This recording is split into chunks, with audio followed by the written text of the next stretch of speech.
Assalamualaikum warahmatullahi wabarakatuh. Kami dari kelompok 3 akan menjelaskan tentang family business yang diketuai oleh Abdillah Muhammad Mahrifa dengan anggotanya yaitu Apipi Muhammad Yanuddin, Gilang Ramadan, Kartesi, Lady Muhammad Injagi, dan Rizkita Nabila. Saya akan menjelaskan bisnis keluarga. Bisnis keluarga adalah bisnis yang dimiliki atau dikelola oleh lebih dari satu orang anggota keluarga yang sama. Pemilik bisnis keluarga tahu bahwa peran mereka berbeda dengan pemegang saham perusahaan yang dimiliki oleh banyak investor publik. Selanjutnya, peran bisnis keluarga dalam perekonomian Amerika Serikat tentunya sangat berperan penting. Kenyataannya adalah bahwa operasi berbasis keluarga terwakili di seluruh spektrum perusahaan Amerika dari bisnis kecil hingga perusahaan besar. Dalam konteks yang diamati, yang pertama, bisnis keluarga menyumbang setidaknya 50% dari produk domestik PDB. Yang kedua, bisnis keluarga menyumbang 60% dari pekerjaan Amerika Serikat dari pekerjaan yang baru diciptakan. Bisnis keluarga tersebut tentunya mempunyai keuntungan dan kerugian. Poin pertama, keuntungan. Yang pertama, bisnis keluarga sering dianggap ideal karena anggota keluarga membentuk landasan yang kuat dan setia bagi perusahaan, dan anggota keluarga cenderung menunjukkan dedikasi yang lebih besar untuk tujuan mereka bersama. Yang kedua, banyak bisnis milik keluarga cenderung stabil dan optimis.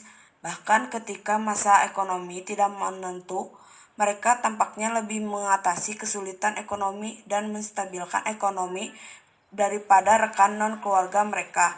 Namun ini adalah fungsi dari industri dan ukuran bisnis.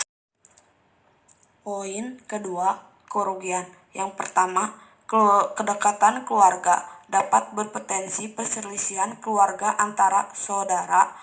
Masalah jika orang tua dan anak menginginkan kendali.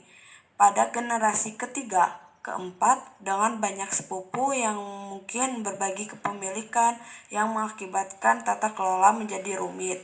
Yang kedua, ada kalanya kepentingan anggota keluarga bertentangan dengan kepentingan bisnis. Seorang anggota keluarga mungkin ingin mengembangkan bisnis, tetapi anggota keluarga lainnya mungkin tidak berbagi keinginan orang.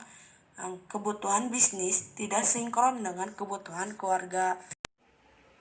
Pembahasan selanjutnya adalah tentang masalah bisnis keluarga. Pemilik dan pengelola bisnis keluarga pasti menghadapi banyak tantangan yang unik dan beragam. Tantangan ini berasal dari masalah keluarga dan bisnis yang tumpang tindih, dan termasuk juga di dalamnya membahas tentang komunikasi, mempekerjakan anggota keluarga dan non-keluarga, manajemen profesional, kualifikasi pekerjaan, gaji dan kompensasi, serta tentang suksesi. Yang pertama adalah tentang komunikasi. Komunikasi penting dalam bisnis apapun, tetapi kompleksitas komunikasi dalam bisnis keluarga sangat bermasalah. Para ahli mengatakan bahwa komunikasi adalah salah satu bagian tersulit dalam menjalankan bisnis keluarga. Pendekatan komunikasi perlu mencakup komitmen, menghindari kerahasiaan, dan pemahaman tentang risiko komunikasi yang buruk. Tentang komitmen dalam bisnis keluarga, sangat penting bahwa ada komitmen untuk berkomunikasi secara efektif dengan anggota keluarga dan non-keluarga dari bisnis tersebut. Pemimpin bisnis harus terbuka tentang kesadaran terhadap potensi masalah dalam komunikasi dan kesediaan mereka untuk menerima umpan balik, juga masukan dari semua karyawan tentang peluang untuk perbaikan. Menurut beberapa pendapat, diantaranya menyiapkan pedoman yang ketat sejak awal diskusi adalah pendekatan yang baik.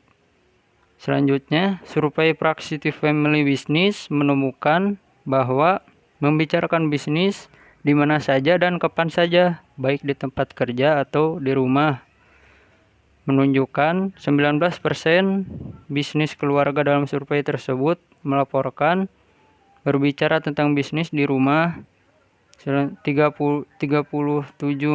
membicarakannya di tempat kerja, 44% membicarakannya kapan dan di mana saja. Selanjutnya, tentang kerahasiaan.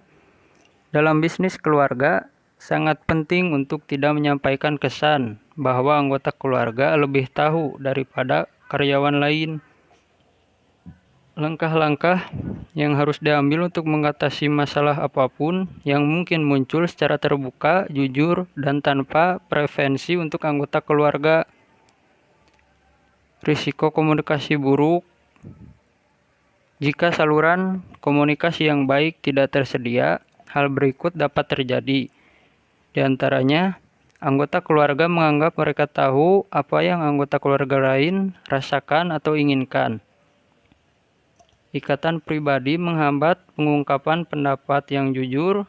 Kepala keluarga dapat secara otomatis mengambil alih kendali bisnis meskipun mereka tidak memiliki keterampilan bisnis terbaik. Salah satu anggota keluarga akhirnya mendominasi bisnis. Pemegang saham anggota keluarga yang tidak aktif dalam bisnis gagal memahami tujuan dari mereka yang aktif dan sebaliknya.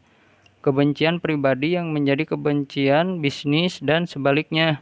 Kesulitan ini dapat diatasi jika bisnis keluarga melakukan upaya bersama untuk menciptakan dan memelihara lingkungan komunikasi terbuka di mana orang merasa nyaman menyuarakan opini dan kekhawatiran. Penting sekali agar anggota keluarga dan non-keluarga memiliki kesempatan yang sama untuk mengungkapkan pandangan mereka. Selanjutnya adalah tentang mempekerjakan anggota keluarga dan non-keluarga. Wajar saja jika bisnis keluarga mempekerjakan anggota keluarga, terutama pada posisi manajemen. Anggota keluarga cenderung menjadi orang pertama yang dipekerjakan saat bisnis kecil dimulai, dan seiring pertumbuhan bisnis, begitu pula peran mereka. Ada pro dan kontra dalam mempekerjakan anggota keluarga. Keduanya perlu diperhatikan dengan cermat. Siapa yang akan dipekerjakan mungkin merupakan tantangan manajemen terbesar yang dihadapi oleh pemilik bisnis keluarga. Di antaranya ada kelebihan dan kekurangan. Untuk kelebihan, di sisi positif, beberapa keuntungan dapat diidentifikasi untuk mempekerjakan anggota keluarga. Di antaranya, meningkatkan hubungan pelanggan melalui kontak keluarga, kontinuitas antar generasi, stabilitas jangka panjang, nilai bersama, loyalitas dan komitmen, kepercayaan yang melekat, kesediaan untuk berkorban untuk bisnis, keterkaitan emosional dengan bisnis, lebih bersedia berkontribusi untuk kesuksesannya, dan yang terakhir, berbagi budaya yang sama. Keluarga yang anggotanya bekerja sama dengan baik juga dapat memberikan suasana yang ramah dan bersahabat bagi bisnis. Ini dapat mendorong karyawan yang bukan anggota keluarga dekat untuk bekerja lebih keras agar diterima oleh karyawan yang ada. Sedangkan untuk kekurangannya, ada juga beberapa kerugian dalam mempekerjakan anggota keluarga. Yang pertama adalah keluarga tidak sempurna sehingga perselisihan di antara anggota keluarga dapat menyebar dari rumah ke tempat kerja. Di antaranya, selalu ada kemungkinan ketidakmampuan manajerial, tidak mungkin memisahkan keluarga dan pekerjaan. Pola konflik akan berakar pada pengalaman awal keluarga. Komunikasi mungkin akan rusak. Persaingan antara saudara dapat menimbulkan masalah. Dan yang kedua adalah mempekerjakan anggota non-keluarga. Akan ada saat-saat ketika keputusan yang lebih baik adalah mempekerjakan orang yang bukan keluarga untuk pekerjaan tertentu. Kemungkinan besar bisnis keluarga yang sedang berkembang perlu mempekerjakan orang dari luar. Penting bahwa bisnis tersebut memahami kebutuhan tersebut. Kebijakan dan prosedur dapat membantu transisi, tetapi yang paling penting adalah mempersiapkan budaya keluarga dalam bisnis untuk menerima anggota non-keluarga. Masalah yang ketiga adalah tentang manajemen profesional. Keputusan untuk mempekerjakan seorang manajer profesional kemungkinan merupakan salah satu keputusan perekrutan yang paling penting dan sulit yang harus dibuat oleh pemilik bisnis keluarga. Definisi khas dari manajer profesional menyamakan mereka dengan manajer eksternal, non-keluarga, non-pemilik, sehingga menyatakan manajemen profesional dan manajemen keluarga sebagai eksklusif satu sama lain. Salah satu perhatian bisnis keluarga mungkin adalah bahwa mempekerjakan seorang manajer non-keluarga akan mengakibatkan hilangnya kekeluargaan mereka. Namun, satu studi menemukan bahwa bahkan dengan seorang manajer non-keluarga yang membawa aktivitas, gaya, dan karakteristik manajemen non-keluarga, aspek dan kekuatan khusus dari unik dari sistem keluarga, anggota keluarga individu dan bisnis itu sendiri memberikan kekuatan sinergis yang mengimbangi pengaruh luar dari manajer non-keluarga. Studi yang sama ini mengakui bagaimanapun bahwa penelitian mereka tidak berfokus pada pemahaman pada titik apa atau persentase anggota non-keluarga, perasaan kekeluargaan akan mulai terkikis. Salah satu tantangan yang lebih sulit yang dihadapi bisnis keluarga adalah menentukan kualifikasi pekerjaan bagi karyawan, baik keluarga maupun non-keluarga. Kurangnya kebijakan dan proses ketenaga kerjaan ini jelas dapat menyebabkan konflik besar di perusahaan. Akibatnya, banyak bisnis keluarga mungkin berakhir dengan lebih banyak karyawan daripada yang dibutuhkan perusahaan. Dan banyak dari orang-orang bahkan mungkin tidak memenuhi syarat atau tidak cocok dengan pekerjaan yang telah diberikan kepada mereka. Dan terlihat dari sini contohnya, beberapa bisnis keluarga bahkan mempertahankan beberapa orang yang tidak menguntungkan hanya untuk memastikan bahwa semua orang di keluarganya dapat pekerjaan di dalam perusahaan. Dan situasi seperti ini tidak menguntungkan siapapun. Dan solusinya yaitu membuat kebijakan ketenaga kerjaan bisnis keluarga secara tertulis. Dan ini dapat memecahkan banyak masalah karena kebijakan tersebut menjelaskan istilah khusus untuk anggota keluarga dan non-anggota keluarga sehubungan dengan seperti perekrutan, promosi, pemberian kompensasi, dan pemberhentian. Walaupun keputusan perekrutan mungkin sulit untuk bisnis keluarga, keputusan tentang gaji dan kompensasi mungkin bahkan lebih buruk. Tidak peduli seberapa baik niat dan rancangan rencana kompensasi perusahaan, akan tetap ada kecemburuan, perasaan keras, hubungan saudara yang terputus, dan bahkan tuntutan hukum, terutama di antara anggota keluarga yang merasa diperlakukan tidak adil. Ini menghadirkan tantangan bagaimana mengembangkan rencana kompensasi yang adil antara anggota keluarga dan baik untuk bisnis juga. Contoh masalahnya, mereka menganggap kompensasi yang adil adalah sebagai kompensasi yang setara untuk semua anggota keluarga. Ini menciptakan situasi yang sangat sulit karena semua anggota keluarga tidak diciptakan sama. Terkadang sulit menilai dan membandingkan bakat anggota keluarga yang juga karyawan. Juga tidak semua anggota keluarga memberikan kontribusi yang sama pada bisnis. Banyak pemilik bisnis keluarga membiarkan kompensasi menjadi tempat berkembang biaknya perselisihan dalam keluarga. Solusinya, mendeskripsikan pekerjaan yang akurat untuk setiap karyawan yang mencakup tanggung jawab, tingkat wewenang, keterampilan teknis, tingkat pengalaman, dan pendidikan yang diperlukan untuk pekerjaan itu, dan tujuan untuk tinjauan kinerja tahunan. Dalam perusahaan berbasis kinerja, jumlah saham yang dimiliki anggota keluarga tidak akan dikaitkan dengan kompensasinya.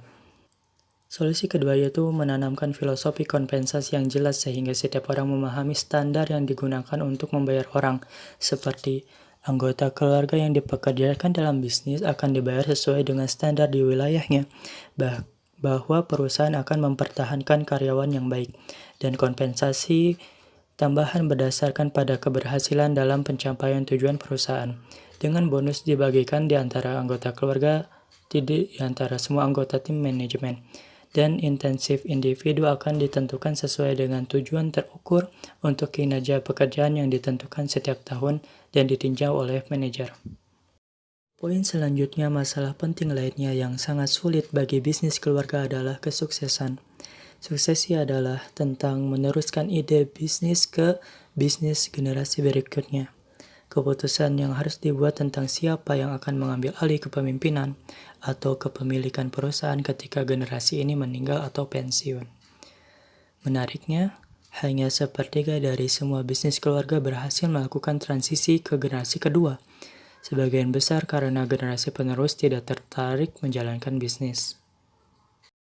Lanjut ke poin selanjutnya, rencana suksesi yang baik menguraikan bagaimana suksesi akan terjadi dan kriteria apa yang akan terjadi digunakan menilai kapan penerus siap untuk menjalankan tugas. Ini memudahkan kekhawatiran pendiri tentang mentransfer perusahaan kepada orang lain dan menyediakan waktu yang mempersiapkan perubahan besar dalam gaya hidup. Ini mendorong ahli waris untuk bekerja bisnis daripada memulai karir alternatif, karena mereka bisa melihat peran yang penting yang bisa mereka mainkan, dan berusaha memainkan yang terbaik untuk bisnis.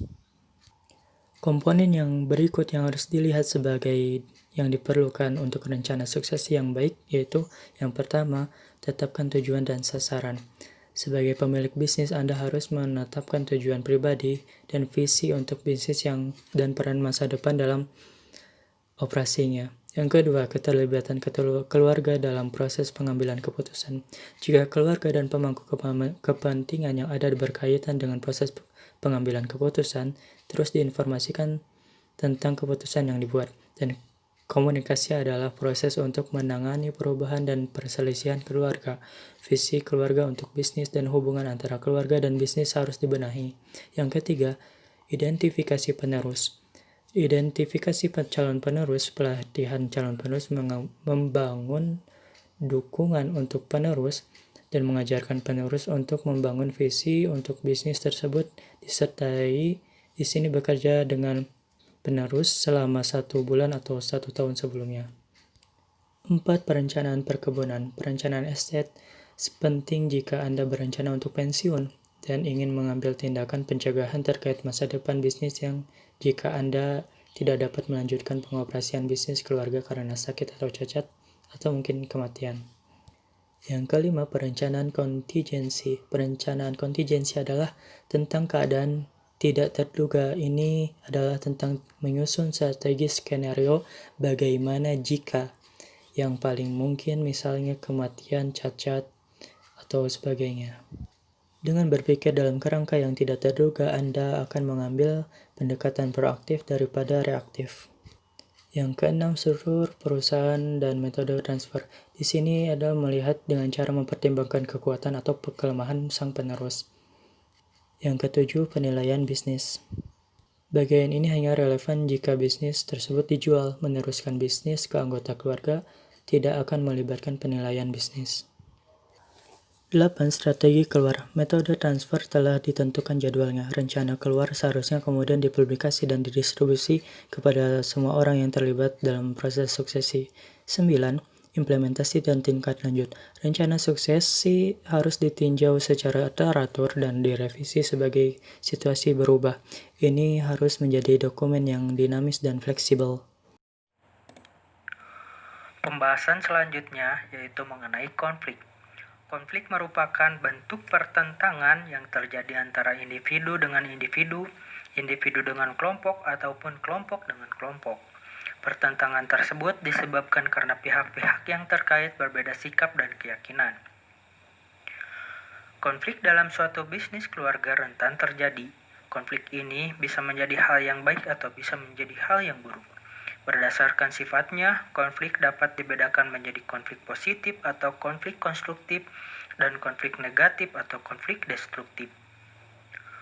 Konflik positif atau konstruktif dapat bermanfaat bagi bisnis keluarga ketika meningkatkan pengenalan peluang, menghasilkan keputusan berkualitas tinggi, mendorong pertumbuhan, memperkuat kelompok dan individu, meningkatkan pembelajaran yang diperlukan untuk perilaku kewirausahaan, dan meningkatkan tingkat komitmen terhadap keputusan yang sedang dibuat. Contoh konflik positif adalah ketidaksepakatan antara anggota keluarga tentang arah strategis bisnis keluarga. Akibatnya adalah pemikiran ulang yang sangat dibutuhkan dari rencana bisnis dan visi baru yang disepakati untuk perusahaan. Sebaliknya, konflik negatif atau destruktif dapat merugikan bisnis dengan merusak keharmonisan dan hubungan anggota keluarga dalam bisnis keluarga, menghambat pembelajaran, menyebabkan kerugian kelompok dan individu dalam bisnis, dan menghasilkan keputusan yang berkualitas buruk. Contoh konflik negatif adalah pertengkaran tentang penerus bisnis. Pada akhirnya, kegagalan untuk mengendalikan konflik negatif secara memadai dapat berkontribusi pada tingginya angka kematian bisnis milik keluarga. Selanjutnya adalah mengenai penyebab konflik. Perusahaan keluarga rentan terhadap efek psikodinamik seperti persaingan antar saudara, keinginan anak-anak untuk membedakan diri dari orang tua, perselisihan perkawinan, konflik identitas, dan masalah suksesi dan warisan yang tidak dialami oleh bisnis non-keluarga.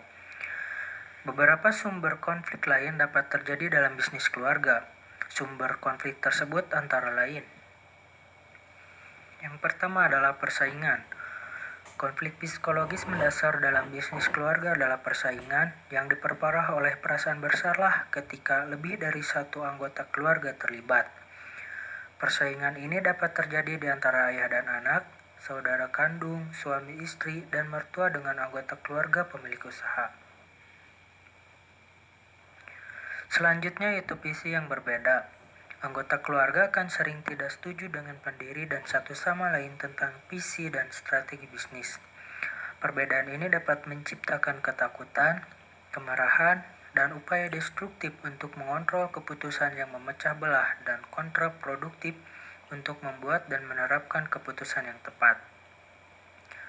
Persaingan yang terjadi di tempat kerja bisa menjadi buruk yang mengarah pada perilaku yang merusak. Selanjutnya yaitu kecemburuan. Selalu ada potensi kecemburuan dalam bisnis keluarga. Hal ini dapat timbul dari perasaan tidak adil dalam hal-hal seperti kompensasi, tanggung jawab pekerjaan, promosi, dan distribusi saham. Ini juga dapat muncul sehubungan dengan penerus yang direncanakan jika ada perbedaan pendapat tentang siapa yang seharusnya. Jika tidak diselesaikan, kecemburuan berpotensi memecah belah keluarga dan menghancurkan bisnis. Selanjutnya yaitu suksesi. Suksesi selalu menjadi kendala besar bagi bisnis keluarga. Dalam beberapa kasus, pendiri mungkin merasa bahwa anak-anaknya tidak mampu menjalankan bisnisnya. Hal ini akan menyebabkan ketegangan yang jelas antara orang tua dan anak, sehingga anak tersebut dapat meninggalkan bisnis karena frustasi. Selanjutnya yaitu bermain dengan aturan yang berbeda. Penyebab konflik negatif ini seringkali menampilkan dirinya sebagai bentuk elitisme atau hak yang muncul hanya karena berada dalam keluarga yang memiliki bisnis. Contoh muncul dengan mengizinkan satu atau lebih anggota keluarga untuk menunjukkan standar perilaku atau kinerja yang kurang baik, yang melanggar praktik bisnis yang sehat, atau persyaratan penting yang diharapkan untuk diikuti oleh semua karyawan lain. Perilaku seperti ini dapat memecah belah dan menurunkan semangat semua karyawan dan pelanggan serta merusak reputasi bisnis. Selanjutnya yaitu pengambilan keputusan. Jika peran dan tanggung jawab tidak didefinisikan dengan jelas, konflik akan muncul mengenai siapa yang dapat membuat keputusan dan bagaimana keputusan harus dibuat. Hal ini akan menimbulkan kebingungan, ketidakpastian, dan keputusan sembarangan yang akan membahayakan perusahaan. Selanjutnya itu kompensasi dan keuntungan. Ini adalah salah satu sumber konflik yang paling sering, terutama di antara anggota generasi muda. Kompensasi seseorang terkait erat dengan perasaan pentingnya dan harga dirinya, ditambah dengan emosi yang terkait dengan menjadi anggota keluarga yang memiliki bisnis, dan ada potensi menimbulkan konflik negatif yang meledak-ledak. Jelas ini bukan untuk kepentingan bisnis terbaik. Yang selanjutnya yaitu dampak negatif dari konflik. Dampak negatif dari konflik keluarga adalah sebagai berikut. Yang pertama, citra yang tidak profesional.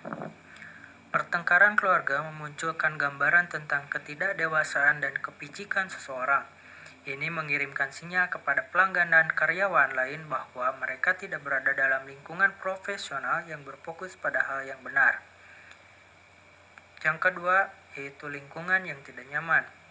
Pertengkaran dapat merugikan pelanggan dan karyawan dalam bisnis, dan dapat mengakibatkan tuntutan hukum yang berat. Yang ketiga, yaitu diskriminasi. Misalkan nepotisme adalah salah satu bahaya terbesar bekerja dalam bisnis keluarga. Perdebatan dengan keluarga hanya akan memperkuat kepada karyawan lain bahwa mereka menjalankan bisnis keluarga. Hal ini dapat dengan cepat menimbulkan perasaan perlakuan yang berbeda, yang pada gilirannya dapat menimbulkan tuduhan diskriminasi. Yang terakhir adalah masalah hukum. Dalam kasus-kasus terburuk pertengkaran keluarga, perselisihan tentang bisnis dapat menyebabkan tuntutan hukum. Ini akan menimbulkan hal buruk dan mengakibatkan kehancuran perusahaan. Dengan melihat dampak buruk yang begitu berpengaruh pada bisnis keluarga, kita perlu memahami konflik yang dapat terjadi serta langkah dalam menangani atau menyelesaikan konflik tersebut. Menghindari konflik bukanlah hal yang mudah, namun ada beberapa hal yang harus diperhatikan oleh sebuah bisnis keluarga dalam menangani konflik. Di antaranya, yang pertama, melalui konsultan. Jika anggaran dapat menangani biaya konsultan, itu bisa menjadi pilihan terbaik. Seorang konsultan karena tidak memiliki alasan untuk memihak satu pihak atau yang lain, konsultan akan membawa objektivitas yang diperlukan untuk penyelesaian konflik. Yang kedua, reaksi emosional harus dibedakan dari reaksi pemecahan masalah. Anggota keluarga perlu mengambil perspektif profesional daripada perspektif saudara. Mungkin akan sulit untuk melakukan ini, tetapi ini penting untuk dilakukan. Yang ketiga, fokus pada peran profesional daripada peran keluarga. Pastikan sudah jelas apa ekspektasi dan sikap semua karyawan. Yang keempat, dorong kejujuran sejak awal. Saat pertama kali mulai bekerja sama, penting agar anggota keluarga duduk bersama untuk membicarakan potensi konflik yang mungkin muncul. Mengakui bahwa akan lebih sulit bekerja sama karena menjadi keluarga adalah awal yang baik. Memperlakukan anggota keluarga dan lingkungan profesional dengan hormat dan mengharapkan kejujuran ketika seseorang melangkahi batas seharusnya membuat proses menjadi lebih lancar. Dan yang terakhir, pendiri harus berusaha menjaga konflik tetap konstruktif. Yang selanjutnya ada third bisnis keluarga, yaitu bisnis keluarga menambah nilai pada pelanggan, bisnis keluarga menjadi bisnis kreatif pada arus kas, dan bagaimana teknologi dan e-empowerment berdampak pada bisnis keluarga. Yang pertama, implikasi nilai pelanggan dalam bisnis keluarga. Ketika orang berpikir tentang bisnis keluarga, mereka biasanya berpikir ramah, kualitas sehat, dan kontinuitas. Pelanggan merasa memiliki keterkaitan dengan bisnis karena mereka juga memiliki keluarga. Itu adalah sesuatu yang pelanggan rasa dapat mereka percayai. Pelanggan diingatkan bahwa ada keluarga di balik bisnis, bukan entitas korporat yang tidak berwajah. Ini adalah sumber penting dari nilai pelanggan. Prioritas tinggi yang diberikan bisnis keluarga pada keterlibatan komunitas dan modal reputasi yang dikaitkan dengan nama keluarga juga diterjemahkan ke dalam preferensi pelanggan tentang nilai yang lebih besar. Identifikasi bisnis keluarga dengan nama keluarga memotivasi penekanan yang lebih besar dan melayani pelanggan dan konsumen secara efektif, seperti melalui penyediaan produk dan pelayanan pelanggan yang berkualitas. Penekanan bisnis keluarga pada identitas keluarga pada kenyataannya berkontribusi pada keunggulan kompetitifnya.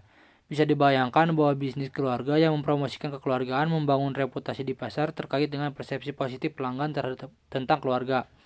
Sumber nilai jangka panjang bagi pelanggan bisnis keluarga mungkin terletak pada keyakinan bahwa bisnis tersebut berfokus pada pelanggan.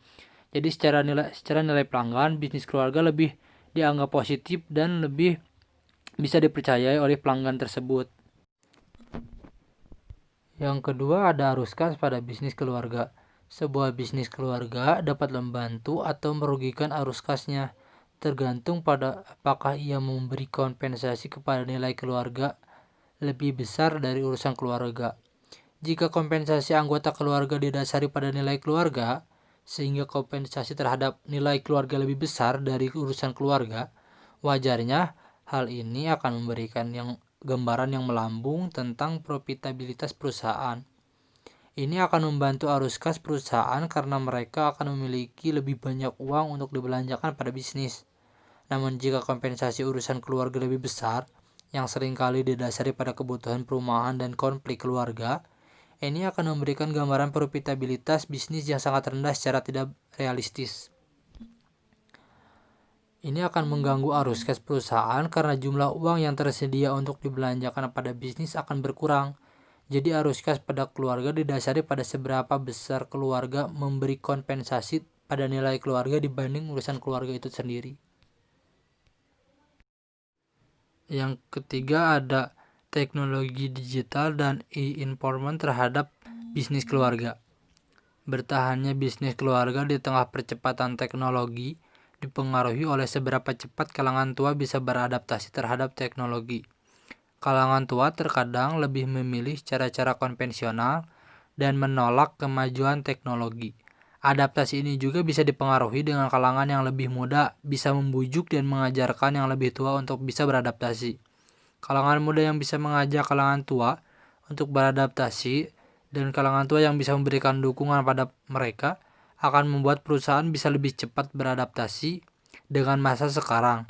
Karena penggunaan teknologi di masa sekarang menjadi sebuah bagian yang alami dari perjalanan perusahaan. Perusahaan yang menolak teknologi akan cepat tenggelam dan tidak bisa bersaing. Penggunaan e-commerce dan teknologi lain akan membantu perusahaan untuk bertahan. Jadi, perusahaan harus lebih cepat bisa beradaptasi terhadap kemajuan teknologi sebelum mereka tenggelam oleh pesaing-pesaing yang bisa lebih cepat dari mereka.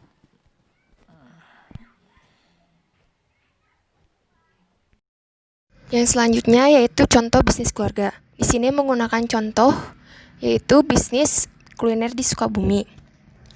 Menurut para pelaku bisnis keluarga di daerah Sukabumi ini, keluarga sebagai sistem lebih bersifat emosional karena disatukan oleh ikatan mendalam yang mempengaruhinya dalam berbisnis. Untuk mengembangkan bisnis keluarga, terdapat beberapa faktor untuk mengembangkannya. Salah satunya komunikasi. Komunikasi bisnis keluarga memiliki hubungan yang erat dengan pertentangan, perbedaan, serta penolakan pendapat atau ide, ketidakpercayaan antara sesama anggota, bahkan memicu konflik. Komunikasi keluarga merupakan sebuah tantangan bagi sebagian pelaku bisnis keluarga. Tantangan yang pertama yaitu perbedaan usia yang cukup jauh dengan orang tua. Yang kedua, orang tua merasa lebih berpengalaman. Selain tantangan, makna komunikasi keluarga bagi pelaku bisnis keluarga adalah kepatuhan. Yang pertama, berbicara tidak menyinggung perasaan orang tua atau sopan santun. Yang kedua, mantun terhadap masukan atau ide-ide bisnis dari orang tua. Yang ketiga, menghindari konflik dengan orang tua. Makna tantangan dan kepatuhan yang dikonstruksi oleh pelaku bisnis keluarga dapat dinetralisir dengan cara yaitu pertama, obrolan ringan dengan keluarga, yang kedua pertemuan keluarga, dan yang ketiga yaitu rapat keluarga yang bersifat fleksibel, yang nantinya akan menghasilkan satu, pelaporan bisnis, yang kedua pengambilan keputusan bisnis, seperti diskusi atau profesional, yang ketiga meminimalisir perbedaan pendapat, dan yang terakhir yaitu manajemen konflik. Slide selanjutnya yaitu ini merupakan konsep bagan pemikirannya. Penelitian ini menggunakan pendekatan jenis penelitian kualitatif dengan metode penelitian fenomenologi. Penentuan sumber data penelitian menggunakan teknik purposif dengan 5 informasi yang mengelola bisnis keluarga di bidang kuliner yang telah berkembang. Penelitian ini bertujuan untuk mengidentifikasi motif-motif yang mendorong pelaku melakukan bisnis keluarga, mendeskripsikan makna komunikasi bisnis keluarga, serta mendeskripsikan aktivitas komunikasi bisnis yang dilakukan oleh pelaku bisnis keluarga dalam menjalankan bisnis kulinernya. Selanjutnya yaitu motif-motif yang dilakukan oleh para pelaku bisnis keluarga di bisnis kuliner Sukabumi. Yang pertama yaitu ada motif kepatuhan. Beberapa pelaku bisnis keluarga memiliki motif kepatuhan atas dasar taat pada perintah. Seperti pertama faktor usia pemilik usaha, yang kedua amanah dari orang tua atau kerabat terdekat, yang ketiga keinginan untuk meringankan beban dan tugas orang tua dalam berbisnis. Yang ketiga, motif aktualisasi diri. Mengaktualisasikan diri merupakan wujud bahwa pelaku adalah pribadi yang keberadaannya diperhitungkan ketika berada dalam lingkungan sosialnya. Karena dengan aktualisasi diri yang tepat, pelaku dapat menggunakan kontrol dalam kehidupan mereka, lebih mengembangkan respek diri, dan dengan demikian dapat lebih memahami akan keberadaan dirinya sebenarnya. Selain itu, melalui aktualisasi diri, pelaku akan lebih mengenal tentang dirinya sendiri dan bagaimana memanfaatkan potensi-potensi yang positif yang ada pada dirinya, seperti perencanaan membuka cabang baru dan membutuhkan kontribusi dari keluarga. Selanjutnya, kebutuhan agar keberadaannya diperhitungkan ketika berada dalam lingkungan bisnis keluarga. Dan yang terakhir, memanfaatkan potensi yang dimiliki. Yang ketiga, ada motif ekonomi. Bagi beberapa pelaku bisnis keluarga, motif ekonomi menjadi salah satu penyebab untuk memenuhi kebutuhan hidupnya. Seperti pertama, membutuhkan lapangan kerja untuk memenuhi kebutuhan hidup, yaitu primer, sekunder, dan tersier. Yang kedua, memperdayakan tenaga kerja dari keluarga besar. Yang terakhir, motif bakat. Bakat mengandung makna kemampuan bawaan yang merupakan potensi yang masih perlu pengembangan dan latihan lebih lanjut. Karena sifatnya yang masih potensial, bakat memerlukan ikhtiar, pengembangan, dan pelatihan secara serius dan sistematis agar terwujud, seperti menyalurkan bakat atau hobi memasak. Yang terakhir, memiliki kemampuan dan latar belakang. Sekian presentasi dari kelompok kami. Maaf apabila masih terdapat banyak kesalahan. Terima kasih. Wassalamualaikum warahmatullahi wabarakatuh.